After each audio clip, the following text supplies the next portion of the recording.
सात परियों और तिलिस्मी फूल की कहानी। परिस्तान की जादुई दुनिया किसी दूर बसे वादी में, जहाँ बिलौरी दरख्त खड़े थे और सुनहरी नहरें बहती थीं, एक हसीन और पुरसुकून परिस्तान आबाद था। यहाँ हर चीज में जादू समाया हुआ था। हवाएं भी मीठे नगमे गुनगुनाती थीं और चांदनी रातों में दरख्तों के पत्ते चमकने लगते थे। इसी जादुई वादी में 7 बेहद खूबसूरत परियां रहा करती थीं। वो सिर्फ सहेलियां नहीं बल्कि बहनों जैसी थीं। उनके दरमियान इतना प्यार था कि उनकी दोस्ती पूरे परिस्तान में मशहूर थी।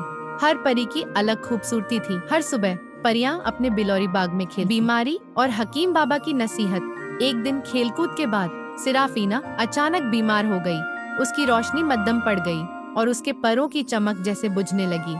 उसकी बहनें परेशान हो गईं और फौरन हकीम बाबा को बुलाया।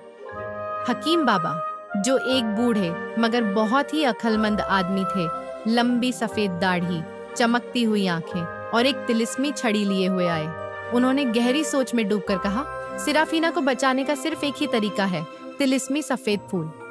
ये फूल ऊंची पहाड़ी के झरने के ऊपर उगता है और उसे हासिल करना बहुत मुश्किल है, मगर अगर तुम्हारी दोस्ती सच्ची है तो तुम्हें कोई नहीं रोक सकता। खतरनाक सफर की शुरुआत। अगली सुबह 6 परियां अपनी बीमार बहन को घर छोड़कर सफर पर निकल पड़ी। वो फजा में उड़ती हुई जादुई झरने के पास पहुंची, जो नीली रोशनी में नहाया हुआ था। पानी की बूंदें हवा में बिखरती तो वो सितारों की तरह चमकने लगती, मगर झरने की तेज लहरें खौफनाक थीं। हमें एहतियात से काम लेना होगा, इलारा ने ताकीद की। परियों ने एक दूसरे का हाथ थामा, अपनी जादुई ताकत को मिलाया और झरने की ऊंचाई तक उड़ने लगी। आखिरकार उन्हें वो सफेद फूल दिखाई दिया, जिसके मोती जैसे नाजुक पत्ते चमक रहे थे। कुर्बानी और सच्ची दोस्ती की आजमाइश, मैं इसे तोड़ कर लाती हूँ, नोवा बोली और हौले हौले आगे बढ़ी। उसने हाथ बढ़ाया और फूल तोड़ लिया, मगर जैसे ही उसने फूल पकड़ा, एक तेज हवा के झोंके और पानी की ताकतवर लहर ने उसे पीछे धकेल दिया। नोवा! बाकी परियां चीखीं, लेकिन पानी की तेज धार उसे दूर बहाए लिए जा रही थी। बिना वक्त गंवाए दूसरी 5 परियां झटपट हवा में उड़ी और एक दूसरे का हाथ पकड़कर एक जंजीर बनाई। लीरा, जो सबसे आगे थी, ने नोवा की कलाई थाम ली। फिर सबने मिलकर पूरी ताकत से खींचा और आखिरकार नोवा को पानी से बाहर निकालने में कामयाब हो गई। मगर जब नोवा को जमीन पर रखा गया तो सबका दिल बैठ गया। नोवा के परों की चमक खत्म हो चुकी थी। वो अब उड़ नहीं सकती थी।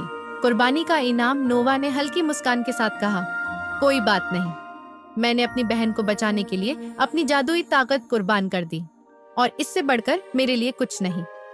जब वो परिस्तान पहुंची तो हकीम बाबा ने तिलिस्मी सफेद फूल से माजून तैयार किया। जैसे ही सिराफीना ने उसे पिया, एक सुनहरी रोशनी उसके गिर्द फैल गई और वो पहले जैसी तंदुरुस्त हो गई। परियों ने नोवा को अपने दरमियान बिठाया और सबने उससे अहद किया कि चाहे कुछ भी हो जाए, वो हमेशा एक दूसरे के साथ रहेंगी। परिस्तान में अब 7 परियों की मोहब्बत और कुर्बानी की दास्तान हमेशा के लिए अमर हो गई। खात्मा।